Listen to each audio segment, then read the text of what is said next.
All right, how are you guys doing today? Welcome to our first online lecture, and this is going to pretty much be the whole setup for the rest of the semester.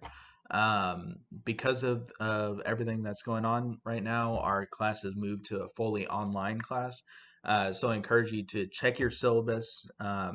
I think most of the assignments are going to stay the same along with the due dates. So keep an eye on that. Make sure that you guys turn everything in when you're supposed to. And it's very important that you check the syllabus, check Blackboard as frequently as possible. Just to make sure that you're on top of things, right? Because I won't be there. We won't be there in person anymore.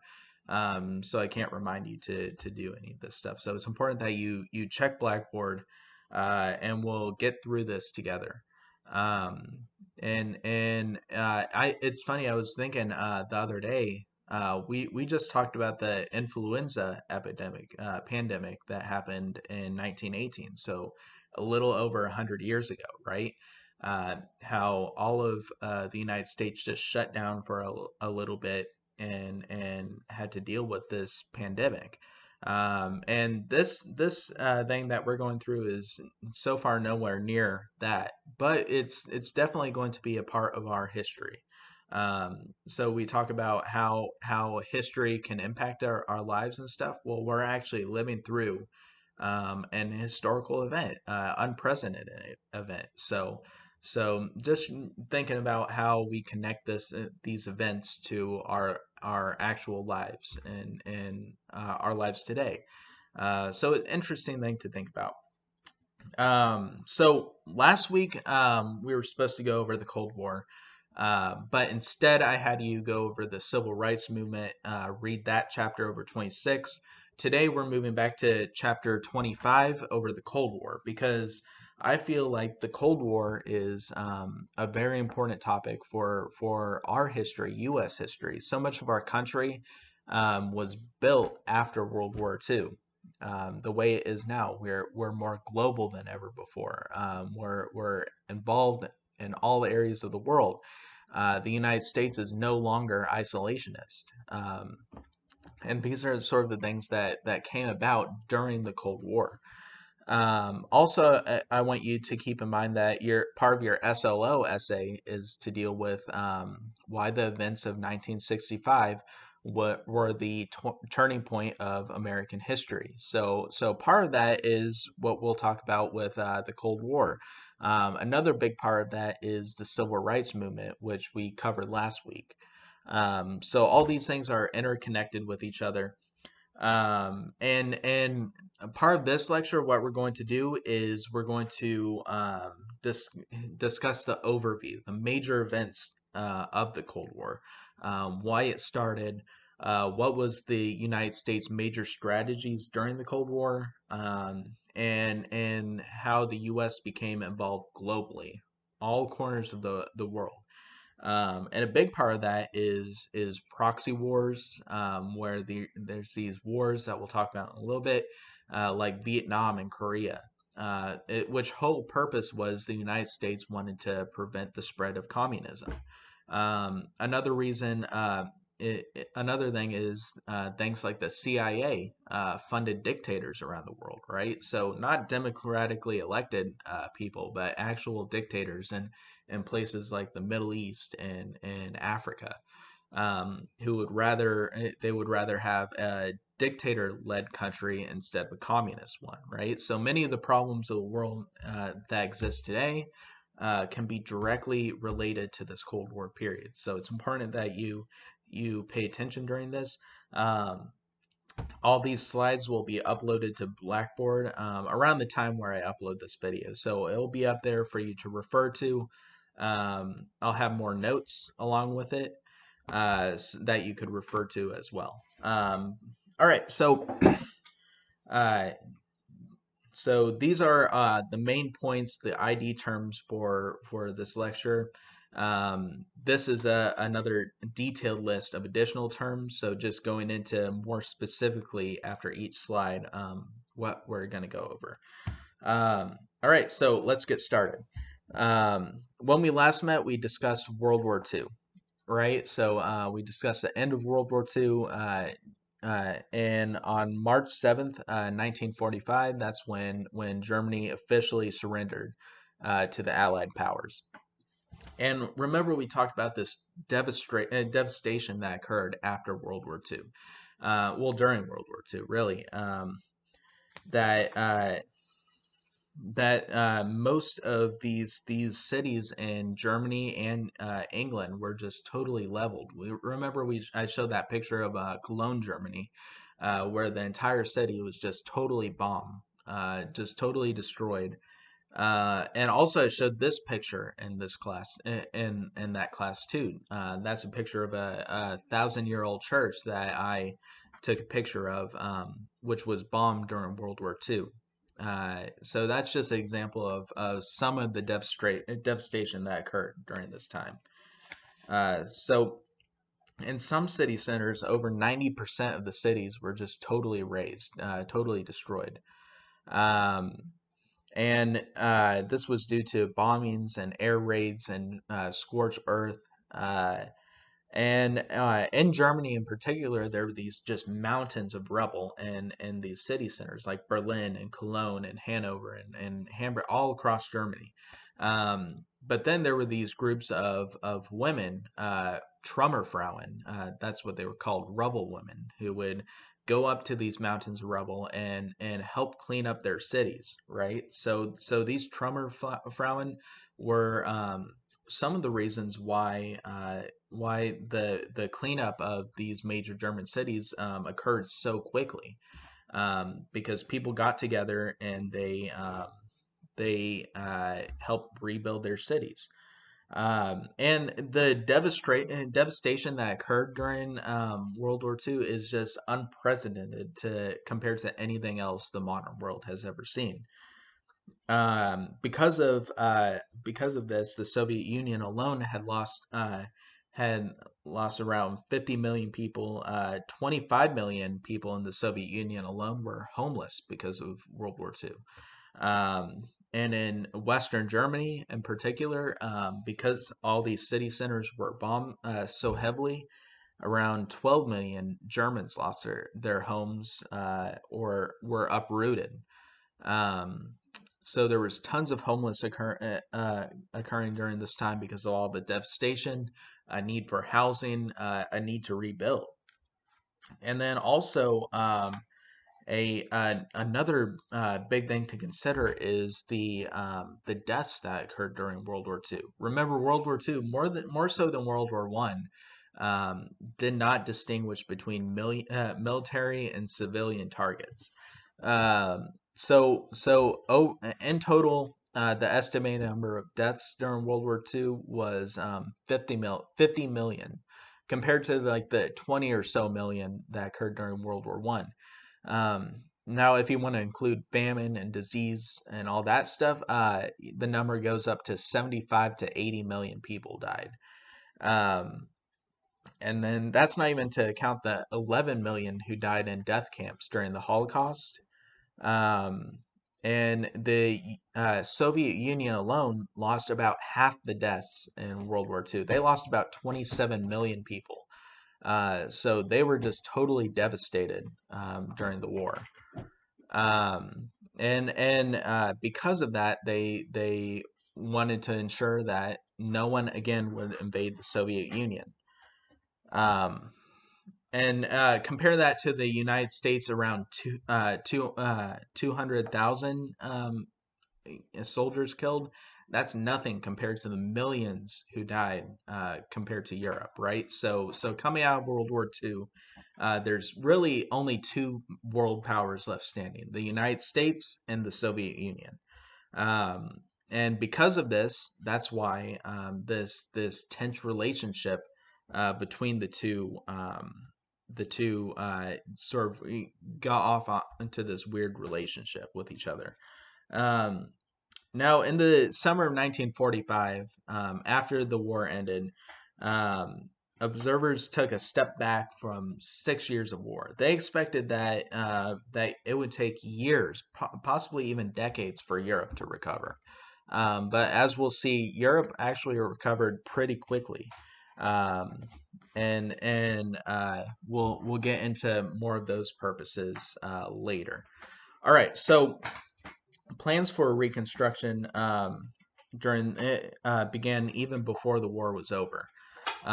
Conferences, there was multiple conferences held by the big three as shown here, right? So we have Winston Churchill, we have Franklin D. Roosevelt, our president of the United States, and the leader of the Soviet Union, Joseph Stalin. So the big three met in three conferences. The first one was the Tehran Conference in 1943. The next one was the Yalta Conference in 1945, and the last one was the Potsdam Conference in 1945. So these conferences were meant to decide, okay, what's going to happen after World War II ended. Um, so out of this, we got things like the United Nations was formed um, during this time, and the biggest thing is that the Soviet Union. Remember, 27 million people died in the Soviet Union as a result of World War II. So at the end of the war, Germany decided that, I mean, the Soviet Union and Stalin decided that they will never again be invaded by a European power. That they would do whatever is necessary to ensure the Soviet Union's safety, which is totally understandable. FDR and Churchill, they kind of argue that against that, right? They're like, okay, that's true. You did lose 27 million people. Um, what do you need? And the result was essentially Europe was divided between East and West. The East was controlled by the Soviet Union or was under heavy Soviet influence, and the West would be under the United States influence. So Europe was split between the capitalist West and the communist East. And this pretty much remained in place until the 90s when the Soviet Union actually collapsed. So, one of the biggest things was that they decided that Germany itself would no longer be a country as it was, right? No longer a unified country. Instead, Germany itself would be divided between the East and the West. So in the West, France, England, and the United States had their little zones of influence. And in the east side of Germany, the Soviets had their influence in there. But there was some so for the most part, these big three, the Soviet Union, England, and the United States, they were all working together. They were sort of seeing eye to eye on these terms. But things started to quickly dissolve after that.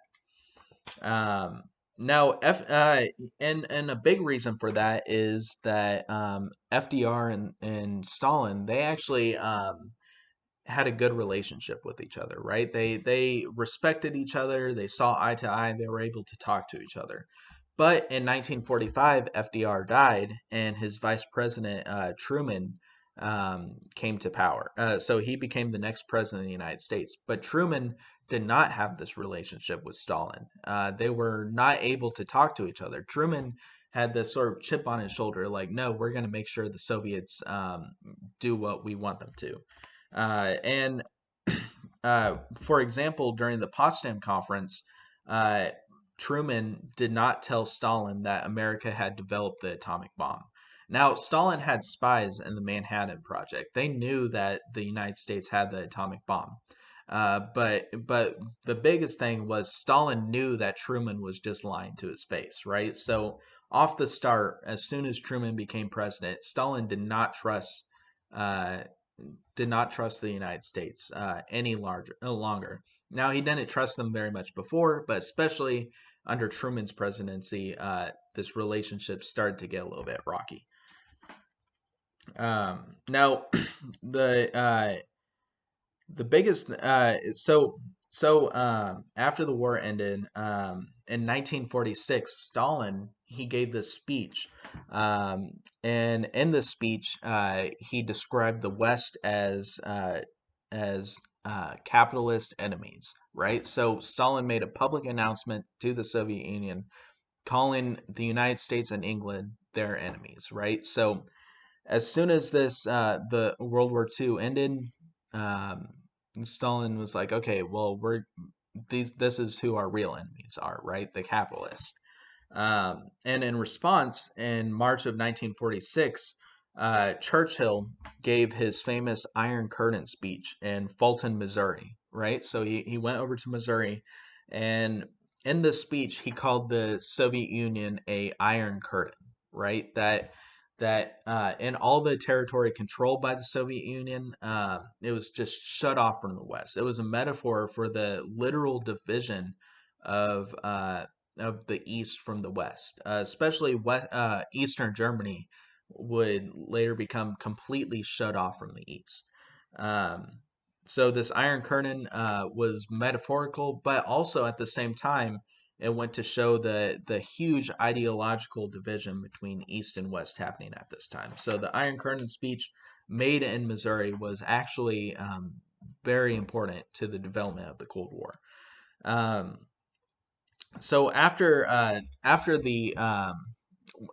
War II, the United States faced the reality that it can no longer be isolationist. That it was one of the largest powers in the world now after World War II, one of the largest players left standing, and they did not want to risk the rest of the world falling to communism.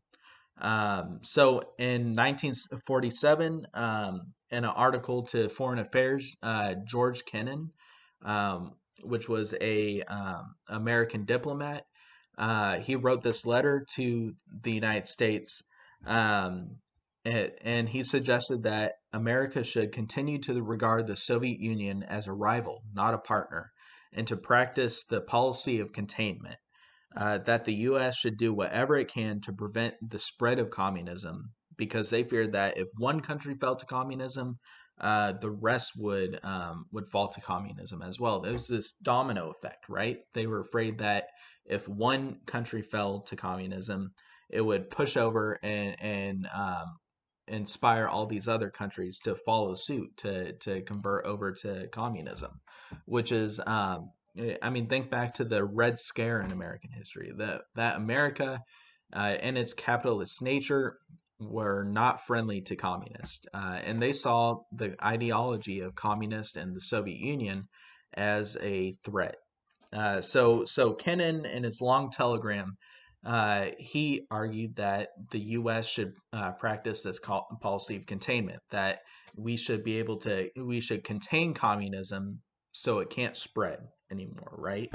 Uh, so this policy of containment would become the basis for the U.S. policy during the Cold War, and spurred many proxy wars because of this. Um, so one of the one of the most apparent principles of this containment was the Truman Doctrine. So Truman, the new U.S. president, he argued that the reason why most of these countries during the Great Depression, after World War One, converted to fascism and communism was because not solely because of their ideologies, but because the economic standards in those countries. Think about how bad Germany was doing, right? And they had to turn to a more radical leader like Hitler. So, in order to avoid that altogether, the Truman Doctrines stated um, that it will do whatever necessary to go into these countries around the world and support them in order to oppose communism. So the Truman Doctrine said it sort of was like the U.S. saying we're going to enforce democracy around the world, even to people who don't really want it, right? But that's besides the point because it's in the best interest of the United States. So, uh, from for example, from 19 uh, that leads us to our next point. The economic stability of Europe was very important during this time. Remember, Europe was completely destroyed, right? And the biggest fear many of these U.S. politicians had was that because these economies were so bad, that these countries were so destroyed, that we need to not repeat the same mistakes of World War One, blaming the people who started the war, right? We don't want to blame Germany anymore. We wanted to help build them, right? That the best way to foster capitalism was to promote it around the world. So one of the main U.S. policies during this time was the Marshall Plan, which was enacted in 1948, the European Recovery Program. It was it, During the Marshall Plan, the U.S. Invested $13 billion towards reconstruction of Europe, and it also loosened trade barriers, took down tariffs, in order to stimulate the economy of Western Europe. And the result was the Marshall Plan was a huge success. Western Germany was able to rebuild in an extraordinary now amount of time. And it was doing so well, in fact, that the Americans extended this offer to the Soviet Union, to the Iron Curtain. They said that, like, hey, Yugoslavia, I know you're not doing well right now, so how about all this money so you can invest in capitalism? Now the Soviet Union, they were like, well, we're not going to just take this capitalist money. We're not going to take the Americans' money. So they encouraged all the member states of the Soviet Union to shut off its borders from the West. And it's this reason that, or one of these reasons, that this division between East and West solidified even more. That the Soviet Union decided to deny the money of the Marshall Plan, and this heightened tensions even more so in recent years, right? So, out of the Marshall Plan, the U.S. Took on this policy of containment, to contain communism around the world through military and economic means, which is very important for our terms, because for the past 50 in the next 50 years, that's mainly what the United States did in order to prevent the spread of communism. Now, the Cold War has been compared to this global chess match between the United States and the Soviet Union. That one side did one move, and then in response, the other side did this move. But it's important to note that throughout this, most of the time, both sides were not understanding each other, which escalated problems even worse, which caused many of the problems that occurred during the Cold War. Um, so uh, the U.S. Would, for example, set up these governments around the world who would support their goals. It didn't matter if they were dictators, as long as they opposed communism. And in response, uh, the Soviet Union would sponsor its own leaders around the world to oppose the United States, to oppose um, these capitalist countries. So it's just this back and forth between the Soviet Union and the United States that occurred during the Cold War. Also, during the Soviet Union, even beginning in the late 40s, the Soviet Union blocked newspapers, Western books. They jammed radio and television broadcast. So they were so the Soviet Union actively suppressed anything from the West, right? Because they were afraid that if any Western goods came into the Soviet Union or their allies, that they would be tempted by capitalism and tempted to convert to capitalism. So this area of this thing of containment sort of goes both ways. So one of the biggest or most apparent divisions of Europe at this point, this conflict between East and West, was presented in Europe. So in this picture, you could see the whole picture of Europe, whole map of Europe, right? The black line towards the middle of Europe, dividing it in half, was the Iron Curtain that Churchill was talking about. Um, and where the West was sort of influenced by the United States, and the East was sponsored by the Soviet Union. Um, so, and in the next picture, we could see this is a map of Germany where it was divided, right? So in the East Germany was sponsored by the Soviet Union, and West Germany was divided by the United States, France, and England. Um, so Uh, disagreement over the Marshall Plan and stuff inspired the Soviet Unions to actually cut off all land traffic to Berlin. So this is a division of Berlin. Berlin, the capital of Germany itself, was also divided between the British sector, the American sector, French in the west, and the Soviets in the east. So Berlin itself, capital of Germany, was divided. So in 1948, the Soviets decided to cut off this western part of Berlin entirely, right? So the idea was cut off Western Berlin in order for the Soviets to control all of the city. Um, and and they hoped to starve the Western Berlin into submission. However, they underestimated the resolve of the Western Allies.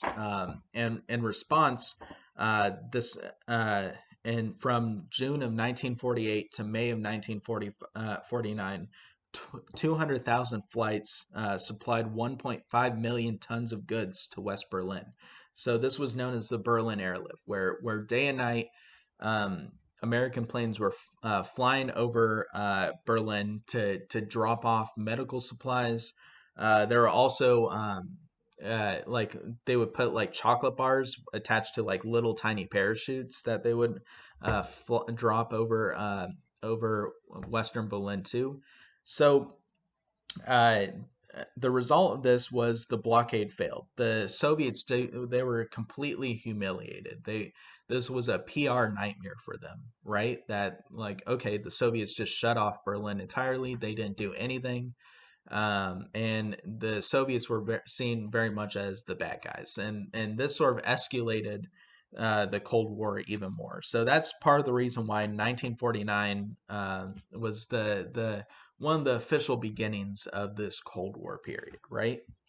Um, so the blockade helped to ensure the division of Germany as well. The western side of Germany, the American, French, and British zone, they eventually consolidated into the Federal Republic of Germany, or the FRG, or in German it would be the Bundesrepublik Deutschland.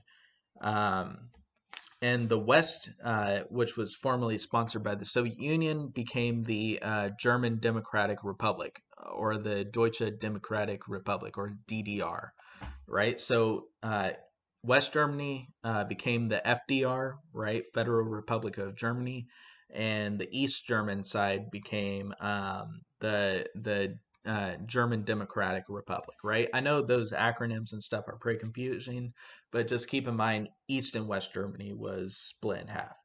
Um, Now the only hole into East Germany from West Germany, the major hole spot where these two sides can interact, was Berlin itself.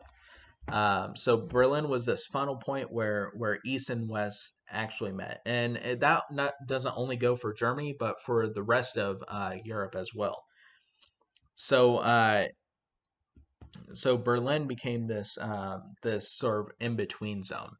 Um, and then eventually in 1961, the East German government decided to construct a physical wall to divide East and West Germany. The fear was that all these doctors and professors and stuff from East Germany, in order to avoid suppression and repression, they would hop over to Western Germany, where they'd be able to A, make more money, and B, practice their thoughts without fear of the government, right? They had this, the East German government had this this sort of like spy operation called the Stasis, and they would arrest people for owning Western literature and all that stuff. So many people in the West uh, actually benefited from the communist system, right? They were able to get employed and face all the benefits of socialism. But on the other hand, people like academics and doctors and stuff, many of them fled over to Western Germany. So anyway, 1961, the Berlin Wall was raised up. Um, Many hundreds of East Germans trying to flee over to Western Germany, they were actually shot on sight because they were just trying to um, go across the Berlin Wall. So very important part of German history. And so Berlin was the only place on Earth where the U.S. and Soviet Union were able to meet face to face. So this is a picture I took while I was in Berlin. It was the U.S. Army checkpoint of it's called Checkpoint Charlie. So this little checkpoint, U.S. soldiers and Soviet soldiers, they actually faced each other. Um, and compared to it, so during the Cold War, part of the reason why it was cold because the U.S. and Soviet Union never officially declared war on each other, right? It never got hot in that respect. But with the exception of Checkpoint Charlie, it's one of the only places where Soviet and U.S. Forces were actually face to face with each other. Um, so actually, I have to bring a family story into each one of these lectures. During this time in the 80s, actually, all three of my uncles were stationed in Western Europe. One of them was actually stationed in Germany itself. So they would go over to Germany like for a weekend or whatever and grab a beer together during this point. That goes to show that the U.S. military had a very active presence in Western Germany and Western Europe politics. And even today, there's tons of U.S. Army bases within Germany itself. Um, so, uh, so as East and Western Europe became more divided as ever, um, Western Europe itself uh, came together more co-opted militarily, right? So in April of 1949, U.S. and most of Western Europe formed the North Atlantic Treaty Organization, or NATO, which was a mutual defense organization where Greece, Turkey, and Western Germany, they eventually joined this coalition a few years later. Um, so NATO was basically an alliance system, sort of like the alliance system in World War I, right? Like if you attack me, we'll call these other countries to attack you. So it was sort of a preemptive measure to ensure that the Soviet Union and these Western European countries never actually went to war with each other. Basically, the big thing about NATO was that an attack on one of us is an attack on all of us, right? So it was a military deterrent. Um, so also uh, in 1968, the Soviet Union responded by creating its Warsaw Pact. So the area shown in red in here, that's the Warsaw Pact countries, essentially saying the same things as NATO. Attack on one of us is attack on all of us. Now, NATO is still in existence today, and the U.S. is a very active participant in this alliance.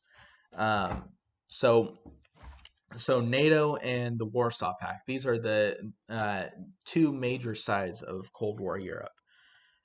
So now we're going to get a little bit outside of Europe and then talk about what's happening in Asia at this point.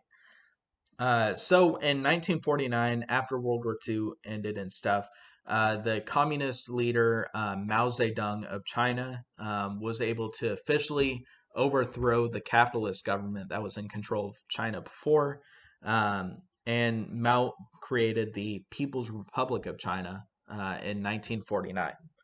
Uh, so China, one of the largest countries in Asia, huge economic and military power. overnight in 1949 became communist, which was a huge threat. Um, because remember this idea of containment, right? Attack on one. If one country falls to communism, the rest will. So China was in Asia one of the largest communist supporting countries. And the U.S. was very freaked out about that because after World War II, the U.S. became heavily involved in Japan. So Japan became its sort of like capitalist sponsored country in Asia. So they were afraid that, oh, if Japan ever became communist, we would lose all of our interest in Asia. So the United States was very interested in what was happening here. Um, so during all of this, the United States decided to come up with this plan called the NSC 68, which was proposed by George Kennan, and it essentially said that the U.S. can't be isolationist anymore, that needed to expand its armed forces, nuclear arsenal, and increase its defense budget. So this NSC 68 is part of the reason why since then the U.S. military budget has just gone through the roof, right? We spend more on the military than in some cases anything else in our country, and that sort of spawns from this argument saying that we need to have the biggest and baddest military in the world in order to oppose our enemies, and in this case our enemies were communist countries. So the NSC 68 memo was eventually accepted, and the U.S. started to expand its military more so than ever before in the United States history. Um, so whenever so a part of containment was these proxy wars, right? That the U.S. was willing to go to war in order to prevent the spread of communism. And the two biggest wars, proxy wars that come to mind that we most talk about, is Korea and Vietnam. But keep in mind, these, even though these are the two largest and most televised proxy wars, there were also many, many other wars sponsored in Africa and the Middle East for the United States interest, right? So sort of like what we talked about with American imperialism, how like Teddy Roosevelt sponsored all these coups in South Africa and stuff. Same thing's happening now, but the U.S. is sponsoring dictators in order to oppose communist threat. All right, so let's get into the Korean War because it's one of the first largest proxy wars that we're going to talk about. So in November of 1947, the United Nations passed a resolution that it would that a new united government of Korea would be created. That North Korea would be controlled by communists, and South Korea would be controlled by it would be a capitalist government. Um, so eventually in 1950, Stalin and Mao Zedong supported the North Korean leader Kim Il Sung uh, in retaking the South. And this is sort of what began the Korean War. So North Koreans led a series of surprise and guerrilla attacks into the South Korean capital, and a coalition of U.S. and UN troops went over to South Korea to oppose the North Korean invasion. Um, and even though the Soviet Union and the United States never met eye to eye during this, the Soviet Union funded this war effort for North Korea. They gave them weapons and military supplies. Um, so this was one of the first proxy wars, and during the Korean War, things did not go super well for the United States and the troops of the UN.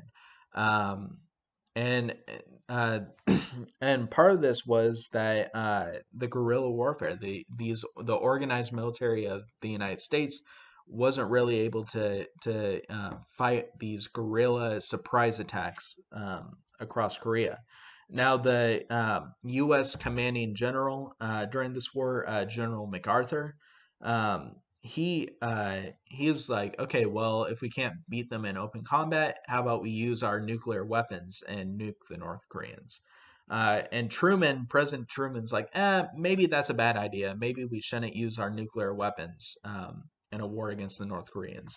And MacArthur went over to the cameras saying like, hey, I could win this war for us if we use our nukes, which caused this huge issue between MacArthur and President Truman. Eventually, MacArthur was thrown out of the war, and by 1951, this Soviet Union ambassador to the UN suggested a ceasefire, and the United States immediately accepted. So the U.S. government officially pulled out of South Korea in 1951, and the Korean War came to an end. And even today, North and South Korea is divided between a capitalist South government and a communist northern government, right?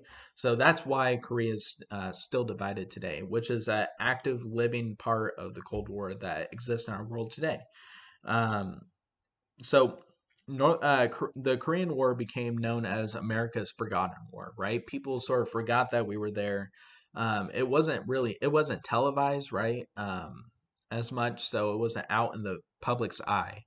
Um, but as we'll see with the next war we'll talk about, the Vietnam War, it was very more public. It was more drawn out. Um, and that's sort of why the Vietnam War has this huge stigma around it.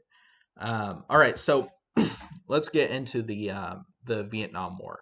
All right, so this is a map of Vietnam over here. So Vietnam had been colonized by the French, so it was a French colony. It was originally called French Indochina, but eventually a nationalist leader called Ho Chi Minh led a revolt and captured most of North Vietnam. So they named it Vietnam, and this was another northern part of the country with communist leanings that Mao Zedong and Joseph Stalin. Well, actually, Stalin was dead by that. But the Soviet Union and China sort of backed up. So, sort of to go along with this thing of containment, right? The U.S. decided to back up the South Vietnamese, the South Vietnamese government. So the U.S.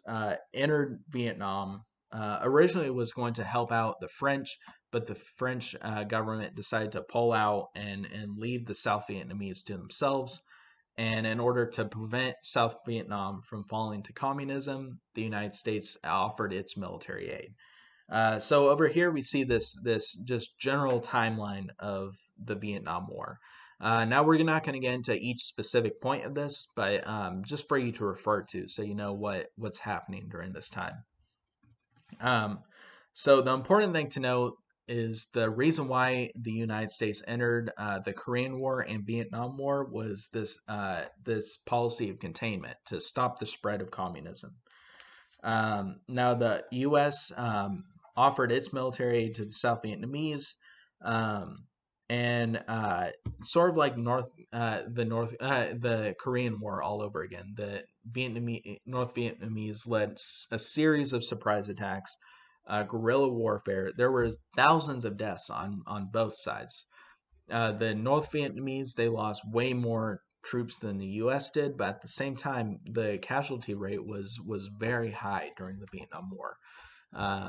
And this was one of the first wars that was actually televised. So on the TVs, many Americans at home were able to view this war and see that, like, okay, why are we even there in the first place, right? And we'll get into more of the social aspect of the Vietnam War in our next classes.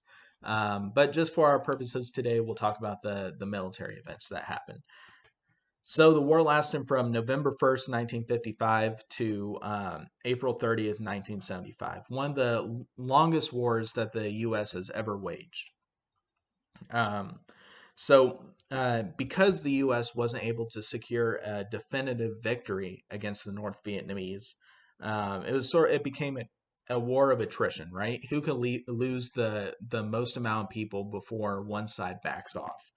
Um, and eventually, the United States was the one who backed off. So in '73, um, the U.S. troops left Vietnam, and the official Vietnam War ended in 1975 under the Paris Peace Accords. So the United States, they fought this long war against the North Vietnamese.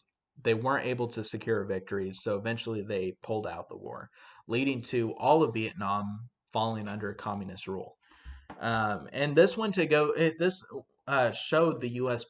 population that the policy of containment might not be entirely true. That the U.S. fought this proxy war against Vietnam, they lost. Vietnam became communist, but the rest of the world then it turned communist because of this. So Vietnam, sort of a PR nightmare for many of the U.S. presidents that were in term during that time. Um, and the Vietnam War became one of the last open proxy wars that the U.S. engaged in. After the Vietnam War, the U.S. sort of went behind the scenes to sort of support other leaders around the world to fight their enemies instead of directly fighting themselves. Um, Now, for example, in the 80s, when the Soviet Union invaded Afghanistan, the CIA provided funds, weapons, and military training to terrorist groups like Al Qaeda. So the U.S. actually trained Al Qaeda, and then what do we see in the early 2000s? This terrorist group that we funded went against us, and we are engaged in this war on terror. So this stuff is very connected to our lives today. And many of the messes of the world that exist today, we actually helped to start. So just something to think about. Um, all right, so this is just a general Cold War timeline. So we're going to get into some of the major events of the Cold War now. So let's get into U.S. Soviet diplomacy. So in 1959, tensions relaxed for leaders on both sides. A summit was scheduled in May of 1960 in Paris. Dwight D. Eisenhower was supposed to meet Nikita Khrushchev, which was then the new leader of the Soviet Union. But just before this conference happened, a U.S. spy plane a U-2 spy plane was shot down across the Soviet Union. So the U.S. was putting a spy plane above the Soviet Union right before a peace conference. The plane was shot down. Khrushchev demanded an apology to the United States, but Eisenhower's like, I'm not going to accept a responsibility for this, right? It's not my fault, even though it was our spy plane in their airspace anyway. So like I was saying, this misunderstanding happened and the summit was eventually canceled. Um, so um, since the Paris conference ended, this entered the most difficult period of cooperation between the U.S. and Soviet Union, right? But in 1961, Khrushchev and Kennedy actually met in Vienna, Austria. But this meeting in 1961 did not go well, and Khrushchev was left wondering if war was even avoidable at this point. Like, if the East and West weren't able to see eye to eye, how is it possible for us to avoid a war? In 1961, we mentioned the Berlin Wall was erected, right, dividing East and West Germany, Berlin in particular. And this sort of heightened tensions between the East and West even more. And then in 1962, we have the Cuban Missile Crisis, which was the most dangerous point of the Cold War. And during the Cuban Missile Crisis, the world almost came like this close to total entire annihilation. So what happened was the Soviets decided to back the Cuban leader, uh, uh, and decide Fidel Castro. I'm sorry, I just drew a blank. So the Soviets decided to fund Fidel Castro, which was the communist dictator of Cuba, and the Soviets were like, "Hey, how about we put some nuclear missiles in Cuba?" Now, keep in mind, Cuba is only 90 miles away from the Florida Keys, so it's only 90 miles away from the most southern point of the United States. But word of this got out to the United States, and the United States decided to block Cuba, do a blockade around it, and halted the shipment of new missiles. And they warned the Soviet ships coming to Cuba, like, hey, if you pass this line, we will declare war on you. We'll shoot our missiles over to you. But thankfully, because of the leadership of the Kennedys. The United States and the Soviet Unions were able to sort of come to an understanding with each other. The Soviets, the whole reason why they wanted missiles in Cuba in the first place was because the United States put missiles in Turkey, right? And Turkey, just like Cuba, was only like a couple hundred miles away from the United States. So the Soviet Union basically said, hey, we'll take these missiles out of Cuba as long as you agree to take your missiles out of Turkey, right? So the U.S. sort of it was not blameless in this situation. They sort of edged this on and caused this situation to happen. But thankfully for all of us, we're here today because both sides were able to resolve their issues and sort of work behind the scenes. And the U.S. took its missiles out of Turkey, and the Soviets took its missiles out of Cuba. And after the Cuban Missile Crisis, the U.S. and Soviet Union created a direct line, phone line to each other, which in order to promote further cooperation. So they had a direct line to talk to each other to sort of avoid any of this mess of a potential nuclear war from ever happening. Um, and then in 1963, we have the first nuclear test ban treaty, um, which started another lessening of tensions. But keep in mind that also during 1963, the Vietnam War was in full swing as well. So these things are happening at the same time. We're heightening our restrictions of nuclear weapons, but at the same time, we're fighting a proxy war to prevent the spread of communism. Now, under the presidency of Richard Nixon, he embarked on this policy called détente. So this is just a slide of the Cuban Missile Crisis. You can look at that when you refer to the PowerPoint. So Nixon is in office, and he embarked on this policy of détente. So détente is a French word meaning relaxing of tensions. So in the 1970s, there was this relaxing of tensions between the United States, the West, and the Soviet Union. Nixon was actually, I think there's a picture of like him and Khrushchev like in a hot tub together or something, right? So Nixon was trying to get buddy buddy with all these communist leaders, which was something that never would have happened before, right? So, say what you will about Nixon's presidency. One of the good things that he did was this policy of détente, this cooperation between the Soviets and the United States.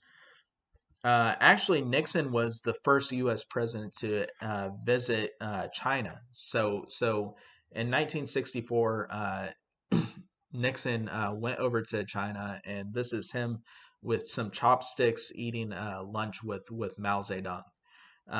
So this sort of is the epitome of détente, right? So friendly terms with these world leaders. How about we talk about our differences and lessen our tensions with each other? Uh, so things were going great around the 70s. This is like the height of détente, relaxing tensions. But then in the 80s, everything changed when Ronald Reagan became president. Ronald Reagan, he was a actor. We'll talk about him in a little bit. He was an actor. He was eventually he came into politics and then became our president, right? Um, and he totally refused the policy of détente. He's like, we're not going to give in on the communists at all. We're going to make sure they accept our terms, which isn't really good if you want people to get along with you. So Ronald Reagan heightened tensions between the U.S. and Soviet Union to a whole nother level compared to recent decades during the Cold War in the 80s. So the 80s, which keep in mind that's only like 30 years away ago from us. It's not that long ago, but this is when a threat of a nuclear war actually became somewhat more possible, right? So this was not that far removed from us, and this tension between the East and West was still very much present. Um, so in the 80s, the U.S. Launched a controversial new arms proposal called the Strategic Arms Defense Initiative, or Star Wars. So the whole program of Star Wars was that the U.S. would put these anti-missile systems in place that would shoot down nuclear missiles as long as whenever they if they were ever launched, right? Which would make the Soviets' missiles completely irrelevant, right? This, even though the Star Wars program, it's sort of like up in the air if it actually like if the U.S. even had that technology at this point. Um, but it caused the Soviet Union to sort of like spin its head around this, right? They were like, oh my God, if the U.S. has this technology, we need it too. So they sponsored this competition with each other, and some historians argue that it's because of Reagan's Star Wars program, among many other things like military spending, that the Soviet Union just totally went bankrupt, and that's sort of the reason why the Soviet Union fell apart. But I sort of tend to argue that was a many things in addition to this very high military spending. Also, another thing Reagan did was he decided to put a new round of nuclear missiles into Western Europe, particularly Western Germany.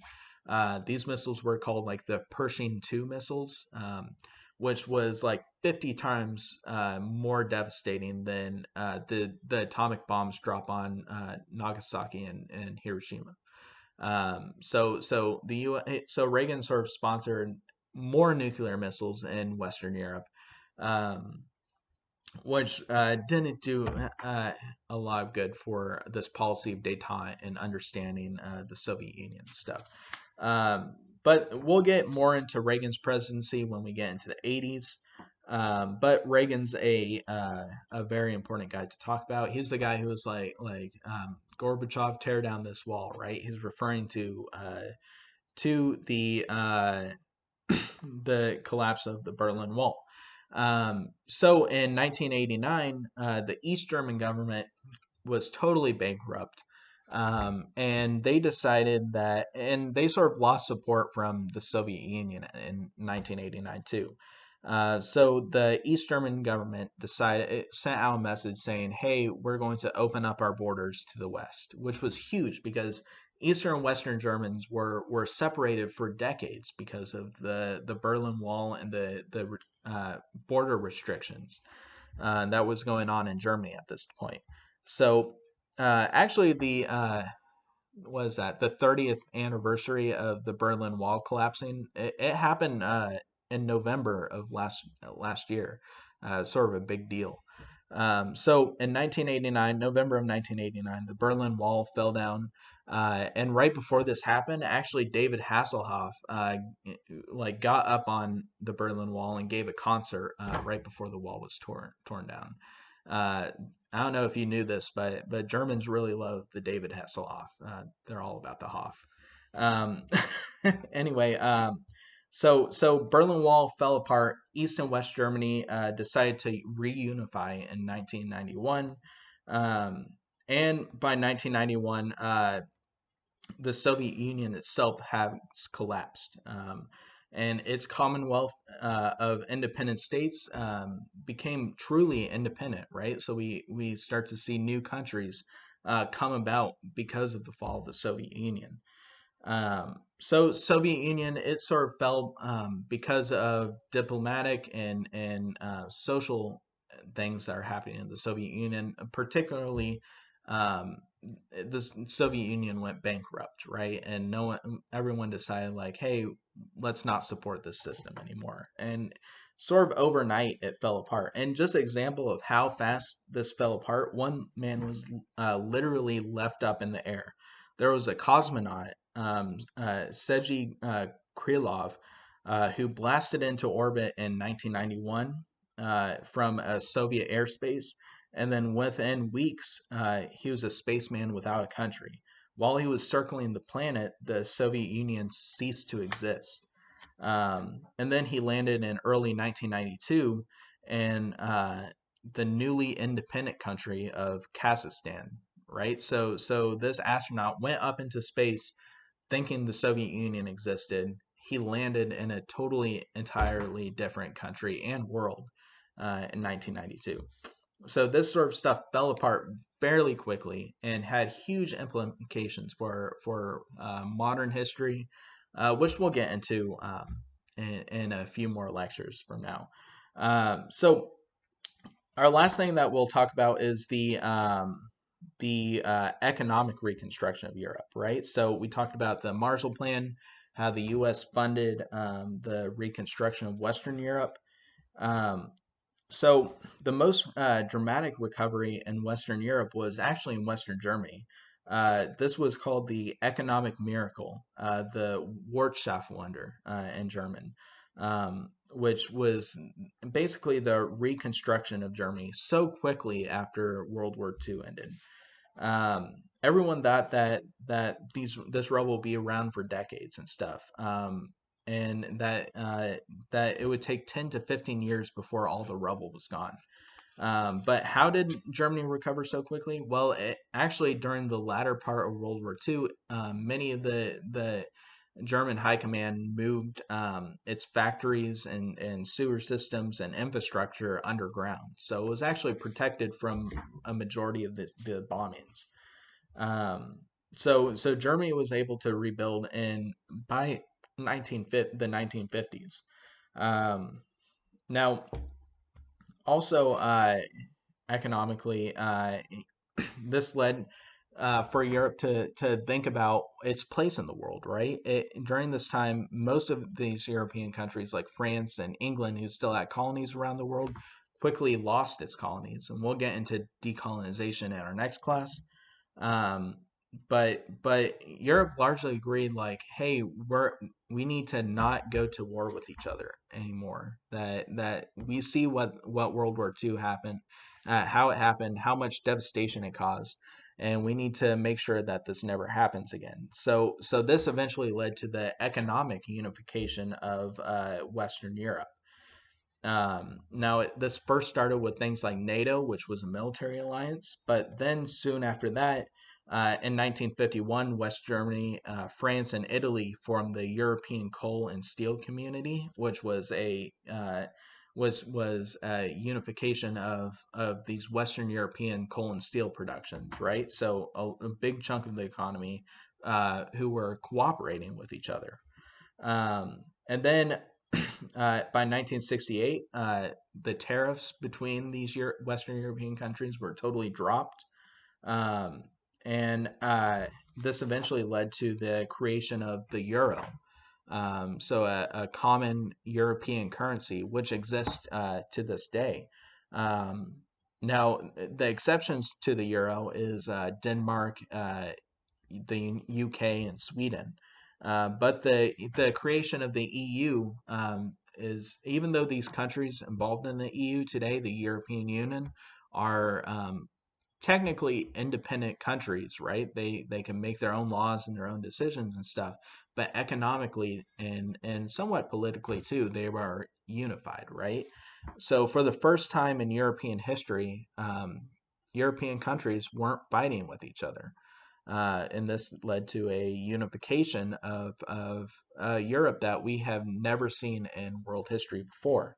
And this is all sponsored by the United States and its efforts as well. Um, Now, even this year, we have things like Brexit, right, where the UK decided to break off from the European Union. And it'll be interesting to see in the next few years what happens in terms of the EU. If the Brexit was an entire mistake on England's side and they decide to re-enter the EU, if that's even possible, or if Brexit will inspire other European countries to break off from the European Union as well. So keep that in mind, and keep in mind that all this stuff is connected to the events that are happening in the Cold War. That as Eastern and Western Europe became more divided, Western Europe uh, became more solidified with each other. They became more economically connected than ever before, which has led to the longest period of time where a European country has not gone to war with each other, right? So, which is a pretty good thing. All right. So, in conclusion, sorry this lecture's gone on a little bit longer than what we're used to. Uh, although although Europe has become a second world superpower, um, it did not set out to compete with and in some areas surpass the United States. Initial steps towards in what I mean by that is in some areas the EU has surpassed the United States economically, right? And this is because the U.S. funded and helped the reconstruction of Europe after World War II. Um, Now, another thing we covered today was sort of this the highlight of the Cold War, and we'll get into more specifics of events throughout the decades for the rest of this class. But keep in mind this relationship between the Soviet Union and the United States, how they have had this long history of a tense relationship with each other, the series of moves and counter moves, proxy wars, and political decisions, right? That has taken part of most of the 20th century. So these things are all very important. And today we just wanted to talk about the highlight of this. If you have any questions over it, you could always contact me through my email or Blackboard. Um, and on Wednesday, I will upload another lecture over the social impact